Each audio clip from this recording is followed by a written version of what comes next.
আমি অর্পিতা। অর্পিত ওয়ার্ল্ডে আপনাদের স্বাগত।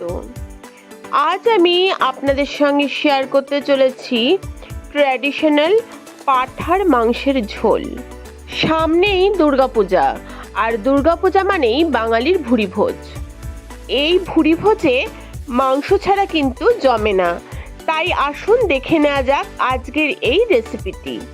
এই রেসিপিটি বানানোর জন্য প্রথমেই আমি 600 গ্রাম পাঠার মাংস নিয়ে নিয়েছি।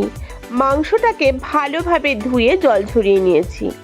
আর এখন তাতে দিয়ে দিলাম পরিমাণ মতো লবণ, 1 চামচ হলুদ গুঁড়ো,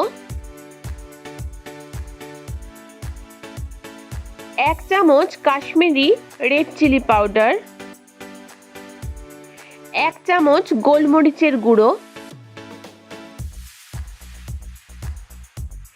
2 চামচ আদা আর রসুন বাটা,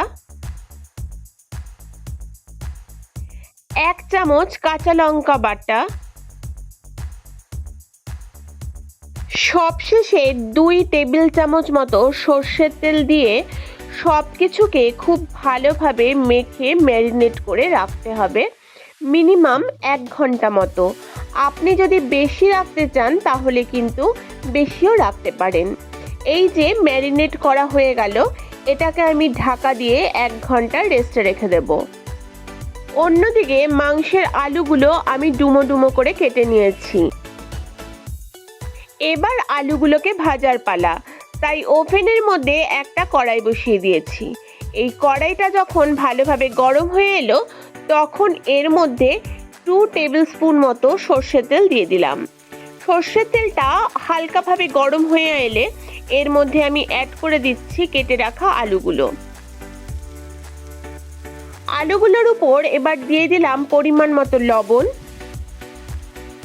1/2 চামচ হলুদ গুঁড়ো, 1/2 চামচ কাশ্মীরি লঙ্কার গুঁড়ো। আলুগুলো লো ফ্লেমে এখন ভেজে নিতে হবে।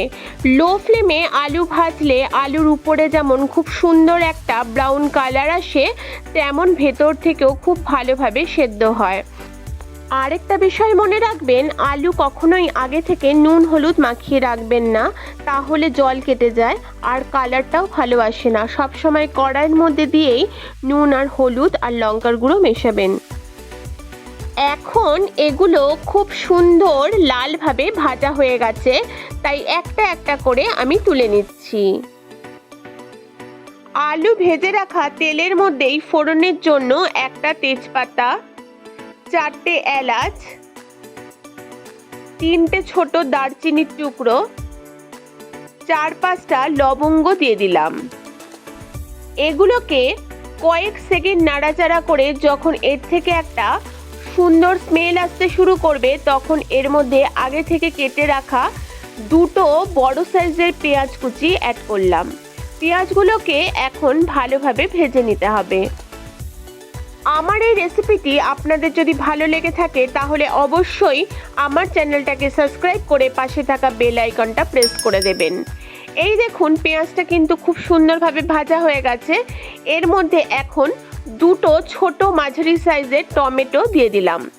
1 মিনিটের মতো পেঁয়াজের সঙ্গে টমেটোটা নাড়াচাড়া করে টমেটোটা যখন একটু নরম হয়ে আসবে, তখন এর মধ্যে 2 চামচ আদা রসুন বাটা অ্যাড করে সমস্ত কিছু ভালোভাবে মিশিয়ে নেব। আদা রসুনের কাঁচা গন্ধটা যখন চলে যাবে, তখন এর মধ্যে অ্যাড করতে হবে কাঁচা লঙ্কা পেস্ট।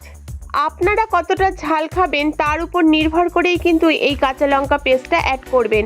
কারণ মাংস ম্যারিনেট করার সময় আমি কিন্তু গোলমরিচ আর কাঁচা লঙ্কা বাটা আগেও অ্যাড করেছি। কাঁচা লঙ্কা বাটাটা মিশিয়ে দেওয়ার পর এর মধ্যে 1 চামচ ধনের গুঁড়ো, 1 চামচ জিরের গুঁড়ো আর 1 চামচ মিট মশলা অ্যাড করেছি। সমস্ত কিছু এখন ভালোভাবে মিশিয়ে এটাকে কষিয়ে নিতে হবে। সব কিছু যখন 50% মতো কষে আসবে, তখন এর মধ্যে 1 চামচ হলুদ গুঁড়ো, 1 চামচ কাশ্মীরি লঙ্কার গুঁড়ো দিয়ে খুব ভালোভাবে সব কিছু মিশিয়ে দিতে হবে। তারপর এর মধ্যে পরিমাণ মতো লবণ দিয়ে খুব ভালো করে সব কিছু কষিয়ে নেব। এইভাবে 5 মিনিট নাড়াচাড়া করতে করতে যখন সব কিছু ভালোভাবে কষে আসবে, তখন এর মধ্যে আগে থেকে ম্যারিনেট করা মাংসটা দিয়ে দেব। সব মাংস দেওয়া হয়ে গেলে এগুলোকে ধিম আঁচে 5 মিনিটের মতো খুব ভালোভাবে কষিয়ে নিতে হবে। একটু পরপরই কিন্তু মাংসটা নেড়ে দিতে হবে যাতে কোনোভাবে নিচ থেকে ধরে না যায়। 5 মিনিট ধরে মাংসটা কষানোর পরে এখন দেখতে পাচ্ছেন আস্তে আস্তে কিন্তু তেল ছাড়তে শুরু করেছে। তেল ছাড়তে যখন শুরু করবে তখন মাংসটাকে আরও 15 মিনিট ধরে কষাতে হবে। 15 মিনিট কষানো হয়ে গেলে এর মধ্যে এবার আমি দিয়ে দেব আগে থেকে ভেজে রাখা আলুর টুকরোগুলো। আলুর টুকরোগুলো দিয়ে আবার সব কিছু খুব ভালোভাবে মিশিয়ে নিতে হবে। এইভাবে আলুগুলো দিয়ে আরও মাংসটাকে 5 মিনিট কষিয়ে নিতে হবে। 25 মিনিট ধরে মাংসটাকে লো ফ্লেমে ভালোভাবে কষানোর পর এর মধ্যে গরম জল অ্যাড করতে হবে। এখানে অবশ্যই গরম জল অ্যাড করবেন। গরম জল অ্যাড করলে মাংসের টেস্ট কিন্তু বহুগুণ বেড়ে যায়। এবার কিন্তু গ্যাসের ফ্লেমটাকে হাই করে দিতে হবে, তাতে খুব তাড়াতাড়ি ঝোলটা ফুটে আসবে।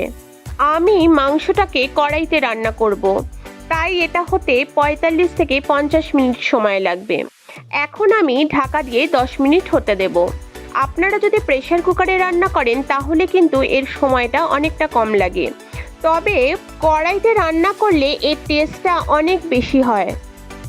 এখন দেখুন ঝোলটা আগের থেকে অনেকটা শুকিয়ে গেছে।